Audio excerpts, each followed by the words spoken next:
Hello friends, അപ്പോൾ ഞാനിന്ന് എൻ്റെ വീട്ടിൽ പോവുകയാണേ. മൺഡേ ഇവിടെ പൂരമാണ്, അപ്പോൾ അതുകൊണ്ട് തന്നെ അവർക്ക് സ്കൂൾ ലീവാണ്. അപ്പോൾ 2-3 ദിവസമുള്ളത് തന്നെ ഞാൻ വീട്ടിൽ പോകാമെന്ന് വിചാരിച്ചു. അപ്പോൾ വീട്ടിൽ പോയി ഇറങ്ങിയപ്പോൾ ചാരു ഏട്ടന്മാരുടെ ചെരുപ്പൊക്കെ എടുത്ത് കൊടുക്കുകയാണേ. അതിൻ്റെ ഇടയിൽ ഒരു അടി നടന്നിട്ടിരിക്കുകയാണേ. ദച്ചും കിച്ചും കൂടി ഒരേ അടിയായിരുന്നു ഇറങ്ങിയപ്പോൾ. എന്നിട്ട് ഞങ്ങൾ വീട്ടിൽ നിന്ന് ഇറങ്ങുകയാണ്. അപ്പോൾ ദച്ചു ഞാൻ വീഡിയോ എടുക്കണോണ്ട് തന്നെ കളിയാക്കുകയാണേ. അതെ, ചാരുമോള് അച്ചമ്മയ്ക്കും അച്ഛനൊക്കെ ടാറ്റയൊക്കെ കൊടുത്തിട്ട് ഞങ്ങൾ വീട്ടിൽ നിന്ന് ഇറങ്ങി.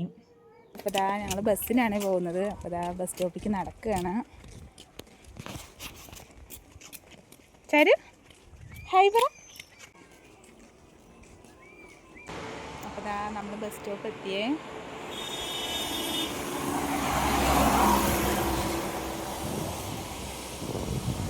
അപ്പോഴേക്കും ദച്ചുവിന് വെള്ളം വേണമെന്ന് പറഞ്ഞിട്ട് അവിടെ അടുത്തുള്ള വീട്ടിൽ പോവുകയാണ്. അവൻ എപ്പോഴും സ്ഥിരമായിട്ട് ഇവിടെ എത്തി വെള്ളം തായിക്കും.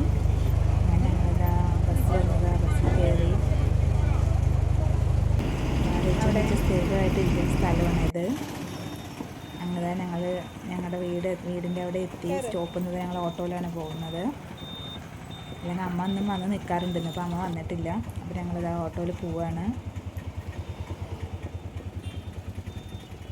ചാരു നല്ല ഉറക്കം വരുന്നുണ്ട്.